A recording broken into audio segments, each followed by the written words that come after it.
Salmo 23 nos dice, lo voy a leer en la Nueva Biblia de las Américas, ya lo leímos en la nueva versión en la nueva traducción viviente. Le voy a dar lectura en la Nueva Biblia de las Américas para tener un contexto. Dice, Salmo de David: el Señor es mi pastor, nada me faltará. En lugares de verdes pastos me hace descansar. Junto a aguas de reposo me conduce. Él restaura mi alma. Me guía por senderos de justicia, por amor de su nombre. Aunque pase, aunque pase por el valle de la sombra de muerte, no temeré mal alguno, porque tú estás conmigo. Tu vara y tu cayado me infunden aliento. Tú preparas mesa delante de mí en presencia de mis enemigos. Has ungido mi cabeza con aceite, mi copa está rebosando. Ciertamente el bien y la misericordia me seguirán todos los días de mi vida, y en la casa del Señor moraré por largos días. Una de las primeras cosas a las que es importante llamar nuestra atención es que la manera en la que fueron editados los salmos nos hace pensar en la posición del salmo. Y algo interesante del Salmo 23 es la manera en que está posicionado en medio del Salmo 22 y del Salmo 24. El domingo de resurrección estuvimos estudiando el Salmo 22. El Salmo 22 es conocido como el Salmo de la cruz porque empieza con las palabras que precisamente Jesús habló en la cruz del Calvario. Elí, Elí, lama sabactani. Dios mío, ¿por qué me has desamparado? En el Salmo 22 no hay verdes pastos, no hay aguas de reposo, no hay vara y cayado. En el Salmo 22 vemos en el verso 2 del Salmo 22 que no hay reposo para el salmista. En el verso 11 vemos que hay angustia y no hay quien ayude. En el verso 15 vemos que hay debilidad y hay sed. Y en el verso 20 y 21 vemos que hay peligro de muerte y de hecho en realidad en su cumplimiento profético se dio la muerte del Hijo de Dios, nuestro Salvador. Después del Salmo 23 encontramos el Salmo 24. El Salmo 24 es el Salmo del Rey de Gloria. El Salmo 24 nos inicia diciendo que de Jehová es la tierra y su plenitud, el mundo y los que en él habitan. Ya todo ha sido sometido bajo la soberanía, el gobierno, la dirección, la obediencia al Señor. Él se ha manifestado que es Jehová el fuerte y valiente, el poderoso en batalla. Él es el Rey de la gloria. Es un salmo que nos muestra ya el siendo manifiesto y reconocido por todos como el Rey de la gloria. Entonces vemos que el Salmo 22 se refiere al momento de la redención, al momento donde Cristo nos sustituye en la muerte que nos condenaba por causa del pecado. El Salmo 24 se refiere a la plenitud del reino establecido en la tierra, donde ya nada se revela y se opone a la voluntad del Rey de Gloria. Y eso es lo hermoso del Salmo 23, porque el Salmo 23 se refiere a ese periodo actual que estamos viviendo en el reino de Dios, donde ya estamos siendo parte del reino de Dios, conocido como el ya, pero todavía no. Ya estamos en el reino, pero todavía no en plenitud. Ya estamos siendo pastoreados por el buen pastor, pero todavía nos toca atravesar valles de sombra y de muerte. Ya nos podemos sentar a la mesa, pero todavía hay angustiadores, adversarios, enemigos que nos amenazan. Es exactamente la vida presente del creyente ya redimido, ya cuidado por un pastor, pero todavía sufriendo amenazas a nuestra vida. Eso es algo hermoso que nos ayuda a abrazar este salmo como parte de nuestra vida cristiana y que nos va a enseñar un poco cómo Dios cuida de nosotros. Si pudiera separar el Salmo de alguna manera, el Salmo lo podríamos separar en 4 secciones. La primera sección nos habla de nuestra relación con el Señor en el verso 1. De esa relación con el Señor pasamos a la manera en que Él suple nuestras necesidades del verso 2 al 4, y aunque el verso 5 está incluido ahí, algo interesante del verso 5 es que hay un cambio de metáfora de una relación del Señor como pastor a una relación de Él como anfitrión o como rey. Y por último, el verso 6 nos habla de esa seguridad, de esa certeza, de su cuidado y del futuro que nos espera. Empecemos con el verso 1 y de alguna manera ahí tomé algunas cosas del hebreo. Lo primero que el autor dice es: Yahvé es mi pastor. En el hebreo leemos algo así como Yahvé Roé. De alguna manera es como inicia con el nombre Yahvé, que es el nombre de pacto de Dios. Porque, y algo interesante del hebreo es que el orden de las palabras dan énfasis. Entonces él pone como palabra primera, como palabra inicial, la palabra Yahvé, porque quiere enfatizar no solamente el nombre de Dios, sino la relación de pacto que tiene con Dios, porque Yahvé es el nombre que usan aquellos que están en una relación de pacto con Él. Es el nombre, no es el nombre que usó Abraham, ni Adán, ni Enoc, si es el nombre que se inicia a través de Moisés cuando Dios hace pacto con su pueblo. Moisés le dice: ¿quién me envía? Dile que Yahvé, el yo soy, te ha enviado. Entonces, lo que está diciendo primero, y es interesante porque dice pastor, y es en el hebreo, un participio que da a entender, de alguna manera, es como un verbo que es una acción que perdura. De alguna manera podríamos leerlo: es mi pastor y continuará siendo mi pastor, o me pastorea y me pastorea perpetuamente, me pastorea continuamente. Entonces, lo primero que el salmista, que el salmo nos enseña, es que el Señor tiene una relación con nosotros de cuidarnos. Ahora, aquí hay algo una deducción posible. Si Él es mi pastor, es porque yo soy su oveja. Ahora, la comparación que hace de nosotros con una oveja no es necesariamente la comparación que más nos gustaría, ¿verdad? Nos gustaría más que nos comparen con un león, que nos comparen con un animal feroz, campeón, grande, hermoso y todo. Una oveja no es necesariamente ni el animal más bonito, ni el animal más capaz, ni el animal más feroz, ni el animal. O sea, realmente una oveja, en primer lugar, huele mal.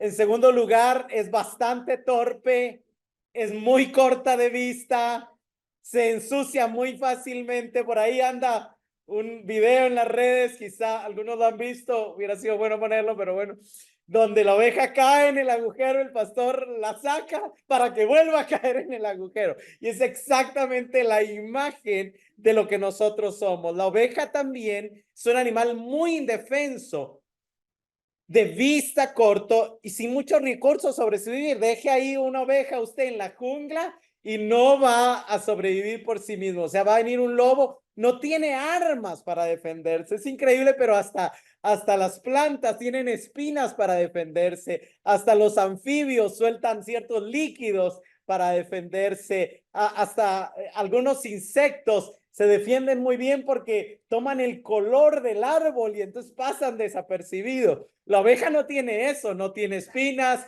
no lanza mal olor, no lanza líquidos venenosos, no se puede camuflar en el ambiente. O sea, es una presa muy fácil para un león, para un puma, para un tigre, para un lobo, para cualquier animal feroz. Es una presa muy fácil.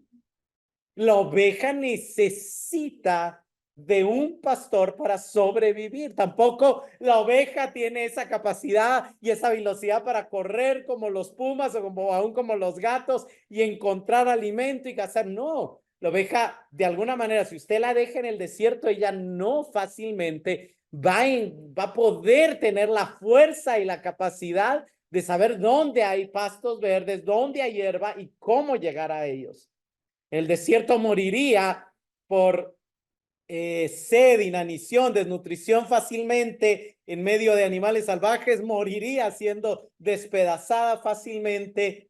Y realmente vemos como la comparación y la enseñanza inicial del Salmo es recordar nuestra debilidad, recordar la suficiencia de Dios que contrasta con nuestra insuficiencia, con nuestra incapacidad, con nuestra necesidad. O sea, hay una verdad en la escritura que sí o sí nosotros somos seres con necesidades. Tenemos necesidades, no podemos, no somos tan autosuficientes como a veces nos jactamos de ser, ¿verdad? Claro, hemos tomado el control del mundo, desarrollado la tecnología, pero al mismo tiempo hemos destruido el planeta con el costo de que estamos destruyendo el planeta y también hemos generado muchas enfermedades y bueno, hay muchas cosas que decir, pero el punto creo que está claro. Si Él es pastor, nosotros somos ovejas torpes, necesitados de cuidado, necesitados de protección, indefensos y poco suficientes. Ahora, el verso 2, ay, aquí me faltó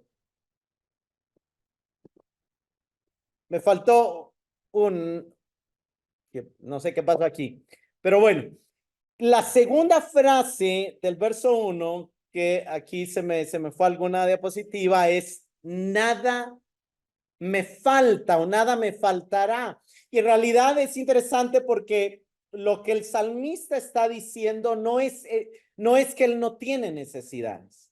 De alguna manera la palabra en el hebreo aparecen dos palabras, nada y la palabra faltar, que se traduce carecer o que se traduce tener necesidad, pero está en una forma imperfecta. Entonces, como está en una forma imperfecta, no es una acción completada. Entonces, aunque se puede traducir, nada me falta, no carezco de nada, no tengo necesidad de nada, no tengo carencia, no tengo falta, de alguna manera, como está en un modo, en una conjugación imperfecta, entonces se traduce con el futuro, ¿verdad? Pero de alguna manera tenemos que entender, en el presente no tengo carencias y en el futuro tampoco tendré carencias. En el presente no me hace falta nada, pero en el futuro tampoco me hará falta nada. Lo que está diciendo es que la afirmación es, tengo las necesidades, porque sí tengo necesidades, pero como Él es mi pastor, Él se encarga de suplir mis necesidades y lo seguirá haciendo en el futuro. No debemos de entenderlo como nunca necesito, sino debemos de entenderlo o nunca me hace falta nada, sino como que cuando la necesidad se presente, cuando la falta se presente, el pastor tendrá cuidado de suplir esa necesidad. De alguna manera es una declaración también de suficiencia, pero no en una suficiencia que depende de mí, sino que depende de que yo no estoy solo, sino de que tengo un pastor que está cuidando de mí. Y ahí, de alguna manera, el Salmo sigue explicando y exponiendo esas necesidades que tengo y cómo el pastor cuida de esas necesidades. Y así vamos al verso 2 y del verso 2 en adelante vemos un poco la manera en que el pastor suple nuestra necesidad. En primer lugar, la necesidad más básica, como lo han dicho algunos eruditos, ¿verdad? Y yo creo que es evidente. La necesidad más básica es la necesidad de alimento, la necesidad de comida. Es la necesidad más básica de cualquier ser vivo, aunque de alguna manera entre las necesidades básicas del hombre podría estar como comida, bebida y abrigo de alguna manera. Entonces, pero la oveja ella sí tiene abrigo en sí mismo, pero la necesidad más básica es la hierba, el prado, el pasto. Y en el verso 2 leemos, del verso 2 al 4, nos dice, en prados verdes me hace descansar, junto a aguas tranquilas me guía. Restaura mi alma, me conduce por caminos de justicia por amor a su nombre. Aunque camine por valle de sombra de muerte, no tendré miedo de ningún mal, porque tú estás conmigo, tu vara y tu callado, ellos me confortan. Ahí vemos que Él suple todo lo que necesito, empezando por comida. Y bueno, vamos a ir viendo esto. La primera frase o la primera descripción de lo que el Señor nos da es la hierba verde, el prado verde, el pasto verde. De alguna manera la palabra que se usa ahí en el hebreo se refería a la hierba de la primavera, se refería al pasto verde especial para nutrir los ganados, tanto ovino como vacuno y todos los ganados principalmente, pero obviamente en específico de la oveja. La hierba verde es el alimento que la oveja necesita para sobrevivir y para saciarse. Ahora, lo interesante es que esperaríamos leer en verdes pastos me alimenta. O sea, eso sería lo lógico cuando leemos esta descripción: en verdes pastos me alimenta, o sea, tengo la necesidad de alimento y Él me lleva y me alimenta en los prados verdes, en la hierba verde. Sin embargo, es interesante porque aquí el salmista mezcla dos cosas que el pastor nos da. Y nos muestra que aunque el pastor sí nos da alimento, porque obviamente los verdes pastos es para comer, le suma algo al alimento, que es el descanso. Y es algo interesante porque de alguna manera hay una necesidad y está resaltando el hecho de que nuestro cuerpo necesita alimento, pero nuestra alma necesita descanso. La Biblia, esto nos recuerda el llamado que Jesús le hace al pueblo en Mateo 11:28, cuando dice: venid a mí todos los que estáis trabajados y cargados, y yo os haré descansar. Y quizás está aludiendo a este salmo y dando a entender: yo soy el pastor que los alimentará y también soy el pastor que los hará descansar. Respecto a este verso, Spurgeon comenta: encontramos en el mismo momento tanto provisión como paz, tanto descanso como refrigerio, tanto satisfacción como serenidad. Hermanos, cabe mencionar que la tarea del pastor, principalmente pensando en los desiertos montañosos de Palestina, no era nada fácil. Era difícil en medio de esos lugares desérticos, rocosos, montañosos, encontrar hierba verde. Un comentarista, Eton, dice: la tarea del pastor es un llamado a la más alta devoción, habilidad y valentía, pues los peligros, la escasez de pasto y la sequedad siempre serán una amenaza en dicha zona. Por lo cual el Salmo está resaltando el amor y la destreza del pastor cuando lo pensamos en el ámbito de los lectores, en la habitación donde ellos fue escrito. También el hecho del Señor como pastor nos recuerda las profecías de Ezequiel: yo mismo vendré y los pastorearé, cuidaré de mis ovejas, sanaré a la enferma y vendaré a la perniquebrada. También nos recuerdan las palabras de Jesús en Juan 10: yo soy el buen pastor que su vida da por las ovejas, que se sacrifica en el trabajo de cuidar, de nutrir, de dar descanso a las ovejas. Hermanos, el alimento para nuestro espíritu y el descanso para nuestra alma se basan en el gran precio que Cristo pagó para darnos vida y para darnos descanso. Nos da descanso por todo el trabajo que Él hizo. Luego dice: junto a aguas, y de alguna manera, aunque algunas versiones, ahí la palabra es difícil de traducir, tranquilas, de reposo, no se refiere de alguna manera, hay un poco de debate aquí, porque en nuestra mente, nosotros que vivimos en Costa Rica, pensamos, por ejemplo, obviamente contrastamos una catarata que está cayendo el agua con toda fuerza a una quebrada que viene el agua tranquila, pero en realidad en Palestina no había ni muchas cataratas, ni muchas quebradas, ni muchos arroyos, ni muchos ríos. La mayoría de pastores, para poder conseguir agua para la oveja, tenían que acercarse a un pozo. Entonces, algunos dicen que la mejor manera de traducir esto debería ser aguas refrescantes. Me guían. Una de las cosas que cuando vemos el contexto es que los rebaños en el antiguo cercano oriente está registrado que los pastores llevaban más o menos al mediodía a las ovejas, porque el calor era tan fuerte como los calores de las últimas semanas que hemos tenido aquí en Costa Rica, o quizá más en el desierto, que las tenían que llevar al mediodía, que se llenaban de polvo, porque obviamente la tierra era seca, había mucho polvo, las tenían que llevar más o menos al mediodía cerca de un pozo. Y no solamente les daban agua para saciar su sed, sino que también las bañaban para quitarles el polvo, para quitarles la suciedad y para alivianarles el calor.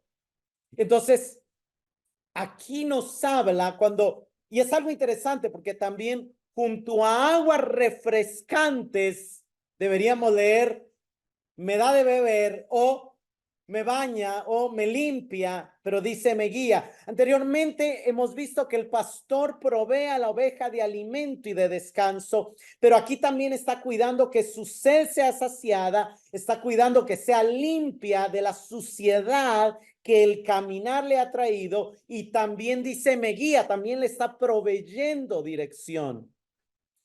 Aquí vemos en Juan 4:14, el que bebiere del agua que yo le daré no tendrá sed jamás, sino que el agua que yo le daré será en él una fuente de agua que salte para vida eterna. Hermanos, Jesús vino no solamente para nutrirnos y darnos descanso, sino que también nos recuerda muchas veces que Él nos dijo, y Él le dijo a muchas personas, tus pecados te son perdonados. El agua limpiando la suciedad hace referencia al perdón de los pecados, y de alguna manera también hace referencia a la provisión del Espíritu que tiene la capacidad de saciar nuestra sed. Cuando Jesús dice no tendrá sed jamás, no quiere decir, hay que entender esto, no quiere decir que nunca va a volver a tener sed, sino quiere decir que nunca va a volver a sufrir sed. O sea, no es lo mismo no tener hambre nunca a no sufrir hambre, porque la refri siempre está llena, porque siempre hay suficiente, porque siempre hay agua. Entonces, si me da sed, no la sufro porque tengo cómo saciarlo. Ese es el punto cuando dicen no tendrás sed jamás. Obviamente necesitamos beber constantemente del agua de la vida, y necesitamos comer constantemente de la palabra, así como en lo físico necesitamos volver a beber y volver a comer. Pero qué lindo es cuando no tenemos que preocuparnos porque hay suficiente para saciar esas necesidades.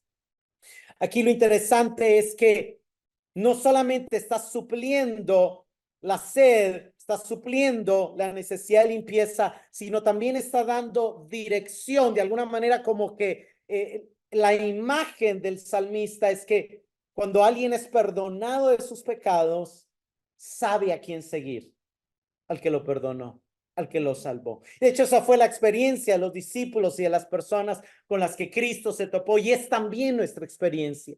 Cuando de repente somos limpiados, somos refrescados, ahora sabemos a quién seguir. Por eso él, cuando se encontraba con los discípulos, les decía, sígueme.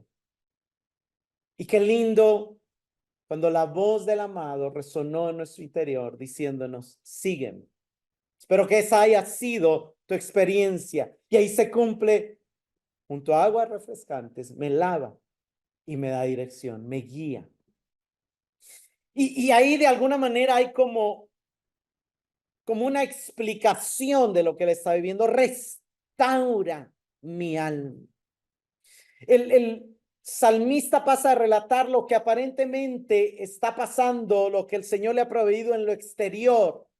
En lo exterior le ha dado alimento, en lo exterior le ha dado descanso, en lo exterior le ha dado limpieza, en lo exterior le ha dado dirección, pero en su interior, su alma está siendo restaurada. Hay un efecto interno que el pastoreo del Señor está provocando en su vida. La restauración de su alma, ese alimento, descanso, bebida, limpieza y dirección producen que su alma sea restaurada. Hay una transformación interna. La palabra que se traduce restaura, el hebreo shuv, también se traduce volver, convertirse, restaurar. De alguna manera nos recuerda aquellas palabras de los profetas. Por ejemplo, Jeremías 24:7 dice: les daré corazón para que me conozcan que yo soy Jehová y me serán por pueblo, seré a ellos por Dios, porque se volverán, se convertirán a mí. Es la misma palabra shuv, de todo corazón. La misma palabra que aparece en el Salmo 19:7 que estudiamos hace algunas semanas. La ley del Señor es perfecta, que restaura el alma. Hermanos, tanto la palabra del Señor como su cuidado pastoral nos dan vida, nos restauran y nos transforman. También la restauración tiene que ver con volvernos a darle sentido a nuestra vida, el verdadero sentido por el cual fuimos creados. Fuimos creados para su gloria y para disfrutar de él. Y cuando estamos bajo su pastoreo, volvemos a vivir para su gloria y volvemos a vivir para disfrutar de él, para conocerle y para que él sea el mayor tesoro de nuestra vida.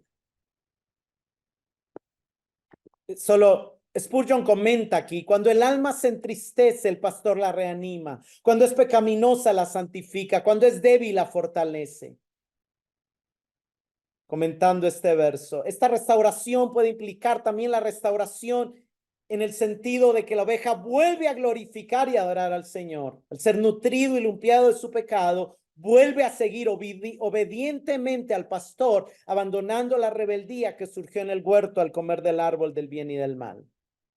Luego sigue diciendo: me conduce por caminos de justicia.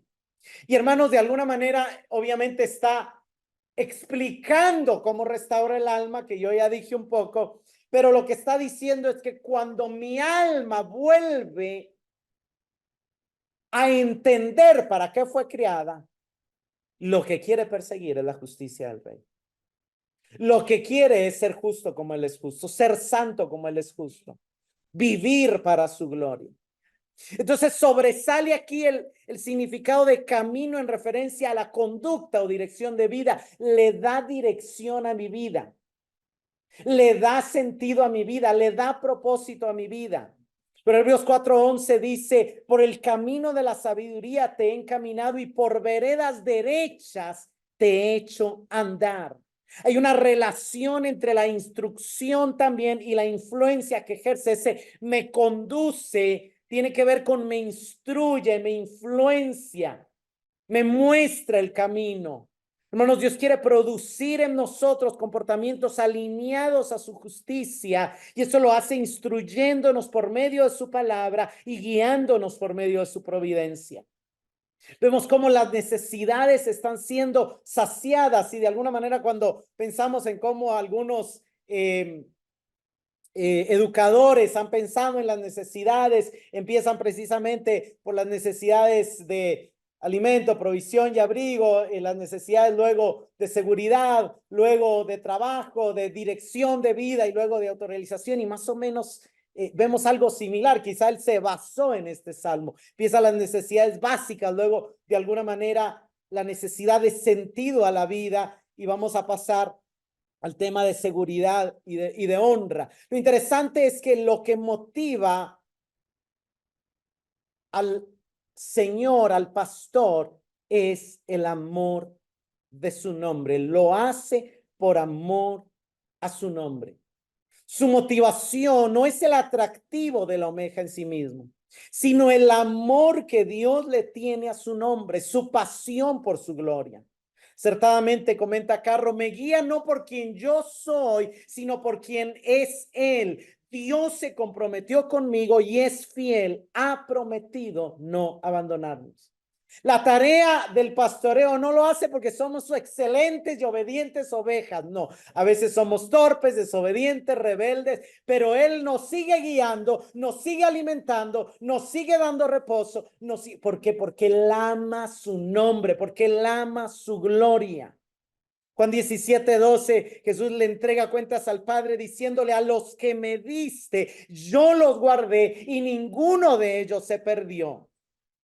No se perdió ninguno. ¿Por qué? Porque tú me los diste y por amor a ti, por causa de ti, yo hice que ninguno se perdiera.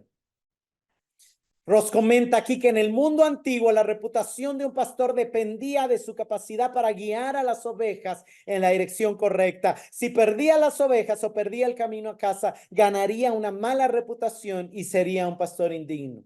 Esto nos recuerda el honor de nuestro pastor y el compromiso que Dios y Cristo tienen con su propia gloria al habernos creado para su gloria y al redimirnos para la alabanza de su gloria. Luego dice: aunque camine por valle de sombra y de muerte. Aquí es interesante porque une dos palabras, la palabra sombra o oscuridad y la palabra muerte, y se puede traducir como valle de sombra de muerte, o valle donde hay oscuridad de muerte, o valle de tinieblas de muerte. Pareciera, aunque suena atractivo estar siempre en pastos verdes, el camino hacia la justicia incluye tramos difíciles e imposibles de evitar. Esta es la primera frase donde pasa de relatar algo bueno a algo negativo, pero también hay un cambio interesante. Ya no está hablando del pastor, sino está hablando hacia el pastor. Ya le dice: yo no temeré porque tú. Ya se dirige hacia el pastor. Y de alguna manera eso resalta la relación, pero de aquí también es algo interesante. No me falta nada porque el pastor lo suple. Él, el pastor, es el que me lleva a los pastos verdes. Él es el que me hace descansar. Él es el que restaura mi alma. Él es el que me guía por senderos de justicia. Pero aquí ya no es él. Aquí ya es una situación de la vida. Aunque yo camine, y de alguna manera está enfatizando también su capacidad y su responsabilidad de caminar. Yo tengo que caminar. Y no es el pastor el que me hace caminar. Soy yo el que tengo que caminar. Y de alguna manera, a veces, dentro del camino, toca caminar por desiertos. El desierto es parte del camino. Era parte del camino de la salida de Egipto hacia Canaán. El valle oscuro es uno de sus caminos correctos, como lo son los verdes pastos. Así como el desierto era el camino hacia la tierra prometida dispuesto por Dios, también lo es el valle de la sombra de la muerte. Es interesante porque a veces tenemos una teología incorrecta del sufrimiento y decimos: no, Dios no quiere que yo sufra. Eso es mentira, eso no es lo que la Biblia dice. En esta etapa, en esta dispensación, Dios ha decidido que parte del camino sea el valle de la sombra de la muerte, que parte del camino sea el desierto, que parte de nuestras experiencias sea tener aflicción. Él lo dijo, claro: en este mundo tendrán aflicción. Él lo dijo: ya no van a tener aflicción. Él dijo: tendrán aflicción. Pero ¿cuál es la experiencia de la oveja? No tendré miedo de ningún mal. Hermanos, lo lógico al pasar por el valle donde la muerte y la oscuridad se juntan es aterrorizarse. ¿Por qué? Porque hay un peligro y de hecho hay un riesgo mismo de muerte. O sea, el hecho de la palabra muerte nos está diciendo de que en ese valle hay un riesgo de morir. Hay un riesgo de muerte. Pues todos nosotros vivimos esta vida sabiendo que un día nos vamos a morir, ¿verdad? Y una de las experiencias comunes, normales, frecuentes en la vida es temerle a la muerte. De hecho, Hebreos 2:15 nos dice que él vino para libertar a los que por el temor a la muerte estaban sujetos a la esclavitud. Pero es de alguna manera experiencia la vida temer a la muerte. Sin embargo, la experiencia de esta oveja que ha sido alimentada, guiada y cuidada por el pastor, le hace declarar que no tendrá miedo de ningún mal. No se niega la existencia del mal. El mal está ahí. Y su capacidad de dañar está ahí. La reacción normal sería tener miedo. Pero podemos decir, no temeré, no tendré miedo. Y la razón por qué no temeremos es porque podemos dirigirnos hacia el Señor y saber que tenemos una relación con Él y decirle, porque tú estás conmigo. Y es lo que decía, aquí ya no habla de Él, le habla a Él. Tú, puedo tener comunión contigo, hablo contigo. Tú estás conmigo, presente a mi lado, y por eso no tengo miedo. Le vas a hablar de forma directa y cercana. Hermanos, la afirmación tú estás conmigo significa que él ha percibido y él ha experimentado la intervención del Señor en su vida. ¿Y cómo lo ha experimentado? Dios le ha dado provisión, le ha dado dirección, le ha dado limpieza, le ha dado perdón. ¿Has experimentado tú la intervención del Señor en su vida, en tu vida? Si eres oveja, sí. Hemos experimentado su intervención en nuestra vida. Entonces, la presencia del pastor y nuestra relación con él nos dan seguridad y confianza. Las palabras de Jesús, yo estoy con ustedes todos los días hasta el fin del mundo, nos dan la certeza de que su presencia nos acompaña siempre. Tu vara y tu callado, ellos me consuelan. Aquí la vara era una estaca o garrote con el que sería las fieras que se usaba en defensa.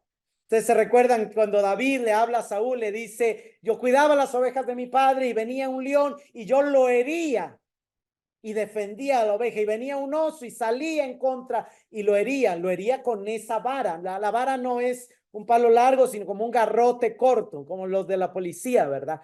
El cayado sí es un báculo, un bastón más largo que sí se usaba a veces para jalar a las ovejas o para disciplinarlas o para contarlas cuando entraban al redil. Entonces, la vara hace referencia a la defensa de Dios contra las amenazas, al instrumento de ataque hacia los enemigos, hacia las fieras. Pero el cayado hace referencia hacia la corrección, hacia la disciplina, hacia las ovejas. Entonces, tanto la defensa como Jesús peleó contra el enemigo, como la disciplina, como Él nos corrige a veces, nos dan protección y seguridad. También la palabra que se traduce me dan aliento, me confortan. Realmente creo que una buena traducción es me consuelan. Y de alguna manera lo que está diciendo es remueven mi dolor y mi temor. El consuelo es quitar el temor, quitar el dolor. Y tanto cuando Dios nos defiende como cuando nos disciplina, nos libran del dolor y del temor. La vara nos protege del mal externo del enemigo y el cayado nos protege del mal interno de nuestra naturaleza pecaminosa, de nuestra tendencia al pecado y de la tendencia de nuestro corazón a desviarse. Preparas mesa delante de mí al frente de mis enemigos. Aquí hay un cambio de metáfora y ya no vemos una oveja en pastos verdes o ya no vemos una oveja caminando por el valle de la sombra y de la muerte, sino ahora nos vemos sentados a la mesa del rey frente a un banquete. Es interesante porque no se niega la presencia ni la existencia de enemigos, pero aquí hay una necesidad de honra que tal vez no cabía en la metáfora de la oveja y entonces por eso el salmista siente la necesidad de cambiar de metáfora. En la oveja se puede identificar bien las necesidades de alimento, de limpieza, de seguridad, de protección, pero para esa necesidad de honor con la que también Dios nos creó y la cual también Dios suple, esa necesidad de victoria, es difícil relatarla o figurarla en una oveja. Entonces él siente la necesidad de cambiar de metáfora. Y entonces, si usted ve que usted está sentado a la mesa del rey y está enfrente de sus enemigos, eso quiere decir que usted es intocable, que usted, como se dice en Latinoamérica, usted es parte de la argolla o usted tiene cuello. Entonces, hay otras personas en la corte que a usted no lo quiere, pero usted está sentado en la mesa del rey. Ellos lo están viendo a usted, pero saben que no lo pueden tocar, que no le pueden hacer nada. De alguna manera es una imagen de seguridad, es una imagen de exaltación, es una imagen de victoria sobre los enemigos, es un exaltar sobre los enemigos. Entonces vemos que el pastor suple alimento, suple descanso, suple bebida, suple limpieza, suple dirección, protección, consuelo y ahora honra, victoria.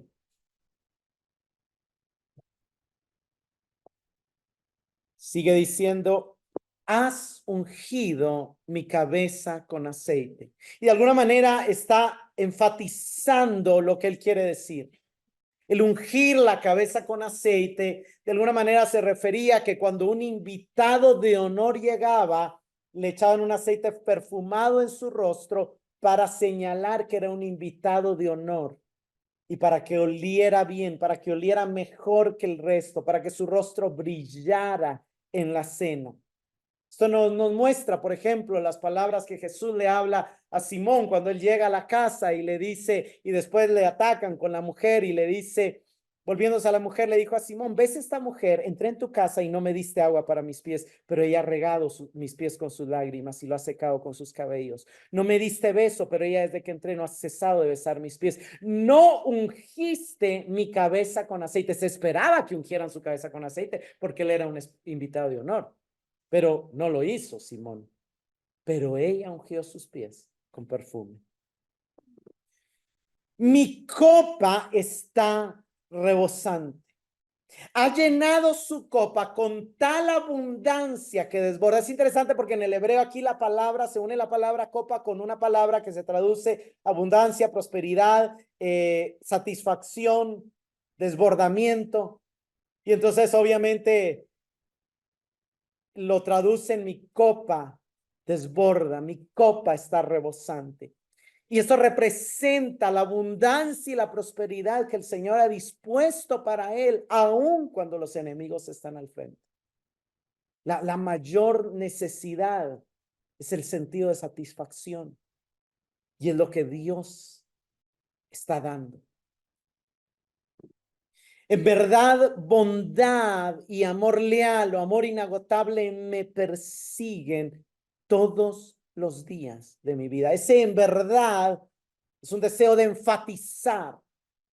Y el salmista está enfatizando que la bondad, el bien, la manifestación de que Dios es bueno y a la vez su fidelidad al pacto, el amor leal, lo persiguen. Lo persiguen en los pastos verdes, pero también lo persiguen en el valle de la sombra de la muerte. Lo persiguen camino hacia el palacio y dentro del palacio. Lo persiguen cuando hay enemigos y cuando no hay enemigos. Lo persiguen todos los días de su vida. Y de alguna manera es interesante porque ahí está estableciendo esta vida. En esta vida, todos los días, la bondad y el amor fiel de Dios a su pacto se manifiestan en nuestra vida de una o de otra manera. Aun cuando estamos enfermos, aun cuando estamos atribulados, aun cuando estamos deprimidos, aun cuando estamos quebrantados. Siempre Dios está cuidando de nosotros. Las palabras resaltan la manifestación del carácter bondadoso y fiel del pastor, que es evidente en nuestros días. Pero luego ve hacia el futuro y dice, moraré. Ahí hay un tema en el hebreo, porque algunos manuscritos dicen moraré y otros dicen volveré, pero el punto es el mismo. Moraré en la casa de Jehová. Lo que está diciendo es, aquí en esta vida su bondad y su amor me persiguen, pero un día, el resto de la eternidad, mi comunión con Dios será perfecta. Hoy todavía, a veces mi rebelión me hace alejarme, hace que el pastor me discipline, a veces me hace acercarme a las fieras, pero el pastor viene en mi defensa. Hoy todavía a veces me aterrorizo, aunque cuando lo vuelvo a ver a él, el temor se va. Pero un día mi comunión con Él será perfecta. Esta conclusión une el ser pastoreado con el habitar en su presencia, el seguirle, con el adorarle y disfrutar de Él para siempre. Hermanos, la mayor petición en esta vida debe ser desde ya estrechar esa relación con Dios. Como la petición del deseo del salmista, decía, una cosa he pedido y esta buscaré, que habite yo en la casa del Señor todos los días de mi vida, para contemplar la hermosura del Señor y para meditar en su templo. Este pasaje, este verso nos hace preguntarnos, ¿qué quieres de tu vida? ¿Qué buscas en la vida?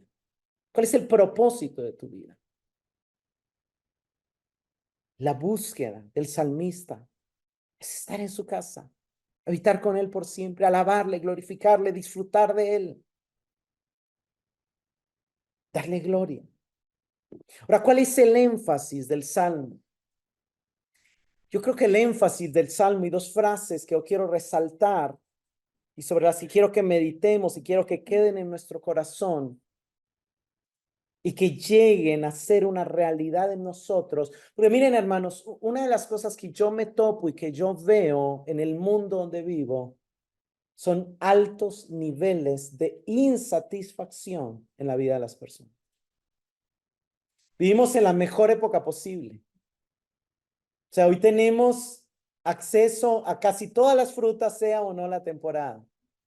Tenemos facilidad de viajar a casi todo el mundo, de conocer casi todas las culturas. Tenemos acceso a la información cual nunca antes se había tenido. O sea, estamos en prácticamente la mejor etapa del desarrollo del ser humano en el planeta. Estamos en el mejor planeta, uno de los mejores planetas, quizá el mejor planeta posible del universo. Y aún así, o sea, la gente, yo me imagino que si nos vamos 1000 años antes, 2000 años antes, 5000 años antes, la gente diría, ay, si pudiera viajar, si pudiera comer todo el año esto, si pudiera, sería lo máximo. Y esa gente era más feliz que hoy. Nunca en la historia de la humanidad hay tanta depresión, tanta infelicidad, tanta insatisfacción, tanto suicidio. O sea, el ser humano vive insatisfecho. Hay una falta, hay un vacío, hay una insatisfacción en muchas de las vidas de las personas que nos rodean. Pero ¿qué es lo que el Salmo nos enseña? El Salmo nos enseña que podemos tener contentamiento, que podemos decir, nada me faltará. Sí, las necesidades son reales. A veces necesitamos alcanzar victoria sobre alguna batalla. A veces necesitamos un poco de plata para pagar alguna necesidad. A veces necesitamos relaciones. A veces necesitamos alguien con quien desahogarnos. A veces necesitamos saber cómo lidiar con nuestro dolor, con nuestra carga, con las cosas que nos afligen. Hay necesidades reales. Pero debe de haber en nosotros, debemos desarrollar esa confianza en que cualquiera que sea nuestra necesidad, tenemos un pastor que la suple y que nos da un sentido de plenitud y satisfacción. La frase nada me faltará es exactamente lo mismo con mi copa está rebosando. La copa en la Biblia es un símbolo de la porción o la suerte de uno en la vida. Yo conozco gente que me dice, viera qué suerte tan mala la que he tenido en esta vida.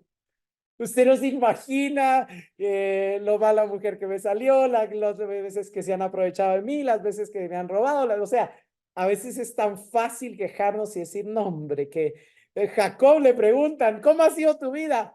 Mala y triste, han sido los años de mi vida. O sea, y había tenido muy buena vida, pero cuando llega ante Faraón le dice, afligidos y malos han sido los años de mi vida. ¿Por qué? Porque cuando su hijo predilecto, su ídolo, se le perdió, de ahí su vida dejó de tener satisfacción, porque era un ídolo, José. Y aunque Dios lo tenía ya cuidando con otro todo, para él se había muerto, entonces su vida se arruinó.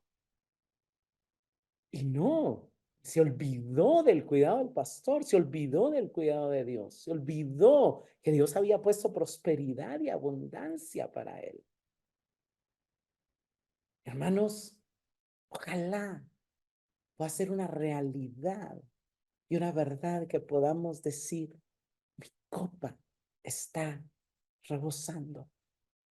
La suerte, la porción, el destino que Dios ha dado a mi vida ha sido abundante, ha sido próspero. He podido gozar de muchas bendiciones. Y yo sé que las características de tu vida son diferentes, hermanos, pero de verdad Dios nos ha bendecido. Dios nos ha bendecido con muchas más cosas de las que merecemos.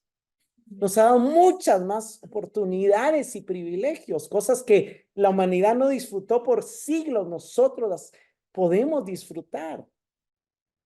Hemos tenido acceso a un conocimiento mayor, por ejemplo, de los idiomas bíblicos. Esto no lo tenían los teólogos de hace años. O sea, han sido tantas las bendiciones de Dios. Podemos decir, como seamos también en el Salmo 16:5, Jehová es la porción de mi herencia y de mi copa. Tú sustentas mi suerte. Él es nuestra herencia. Él le da sentido a nuestra vida.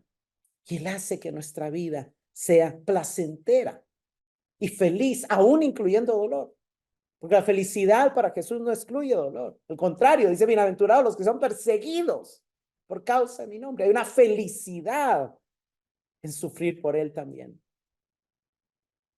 Allen Ross resume el mensaje del Salmo 23 de la siguiente manera. Los justos desean entrar en la presencia de Dios, donde se alimentarán de su palabra, encontrarán restauración espiritual, serán guiados hacia la justicia, serán recordados de su presencia protectora, recibirán provisiones de su generosidad y serán recibidos con él, con alegría por él. Es algo interesante porque si vemos la secuencia y la forma de las necesidades son suplidas, hermanos, primero parece ser cierto que la necesidad más elemental es la necesidad de alimento, y espiritualmente hablando, la necesidad más elemental es que nos enseñe la palabra de Dios. Porque cuando la palabra nos es enseñada, entonces vemos esa necesidad que tenemos de limpieza y restauración. Entonces oramos, clamamos y el Señor perdona, limpia, restaura, transforma.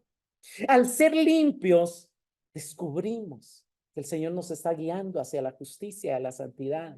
Entonces empezamos a avanzar y a crecer en nuestra vida. Y a medida que seguimos esa guía y que estamos avanzando, el enemigo nos ataca y empiezan a haber amenazas, pero el Señor se manifiesta como nuestro protector. Pero luego despertamos al hecho que más allá de la protección, Dios ha dispuesto prosperidad y abundancia para nosotros cuando tenemos comunión con Él. Este salmo también era una profecía de la venida de Cristo, quien iba también cumplir la profecía de Isaías 40:11. Aquí que Jehová el Señor vendrá con poder y su brazo señoreará. Su recompensa viene con él y su paga delante de su rostro. Como pastor apacentará su rebaño. En su brazo llevará a los corderos y en su seno los llevará. Pastoreará suavemente a las recién paridas. Hermanos, Jesucristo es nuestro pastor, pero también Él nos pastorea a través del ministerio del Espíritu Santo y de los ministros que Él ha llamado para dicha tarea. Pablo le habla a los ministros y les dice, tengan cuidado de sí mismo y de toda la congregación en medio de la cual el Espíritu Santo les ha hecho visos para pastorear la iglesia de Dios, la cual Él compró con su propia sangre. Él compró con un precio muy alto su iglesia, pero Él ha llamado ministros. Pero en una invitación también, no olvidemos que Él es nuestro pastor. Y reciban nuestro pastoreo cuando seamos fieles a la palabra, cuando seamos fieles a la verdad. Pero si un día ven que no estamos siendo fieles a la verdad, busquen otro ministro que los pastoree, siendo fiel a la verdad. Para considerar, ¿has conocido y conoces al Señor como tu pastor? O sea, ¿has vivido la realidad de que Él suple tus necesidades, de que Él te da alimento, de que Él te da descanso, de que Él te perdona, de que Él te restaura, de que Él te guía? Notas cómo Él va supliendo tus necesidades, no solo de que Él te honra también y te da victoria. Ahora, una pregunta muy importante es, No pensemos en los demás. Tú, ¿qué tan satisfecho vives? ¿Con cuánta satisfacción vives? ¿O con cuánta insatisfacción vives? ¿Qué tanto te quejas de lo que supuestamente te falta? ¿Qué tanto caso le haces a los miles de anuncios en las redes sociales que te dicen necesitas esto, necesitas esto, necesitas esto para ser feliz? ¿O qué tanto te das cuenta de que no necesitas nada de eso? De que puedes estar satisfecho en Dios. O puedes decir con convicción, no me falta nada. He recibido abundancia de parte de Dios en esta vida. Dios suple siempre todo lo que yo necesito. Y si en este momento parece que tengo una necesidad, no me preocupo. El pastor que me cuida se encargará de suplirla. Porque por cuanto Él es mi pastor, nada me faltará. Señor, estamos agradecidos por habernos llamado como tus ovejas, porque tú eres el buen pastor que diste tu vida por nosotros. A pesar de que no éramos atractivos, de que éramos torpes, incapaces, indefensos, tuviste a bien venir y cuidar de nosotros. Señor, es maravilloso ver cómo te has encargado de suplir cada una de nuestras necesidades. Nos has alimentado con tu palabra. Nos has limpiado con el agua de tu espíritu. Nos has dado reposo. Le has dado descanso a nuestra alma. Le has dado dirección y propósito a nuestra vida, Señor. Y también nos das victoria, protección, defensa contra nuestros enemigos. Señor, gracias por ese cuidado tan perfecto y maravilloso, porque tu bondad y tu misericordia, tu amor fiel, tu amor inagotable nos persiguen, vas detrás de nosotros todos los días de nuestra vida. Gracias, Señor, porque nuestra copa está llena de abundancia. Ha sido bueno para con nosotros. Nos has dado más de lo que merecemos y de lo que necesitamos. Has abierto las ventanas de los cielos y has derramado bendición sobre nosotros hasta que sobreabunda. Y por eso podemos decir, estamos satisfechos en ti. Nada nos falta. Nuestra copa está rebosando. Alabamos y bendecimos tu nombre por tu cuidado pastoral para con nosotros, y a la vez te decimos, pastoréanos, pastor de mi alma, pastoréanos, guíanos, condúcenos, dirígenos. Usa tu callado para disciplinarnos si es necesario, pero no dejes que nos desviemos. Te lo suplicamos, Señor, en el nombre de Jesús.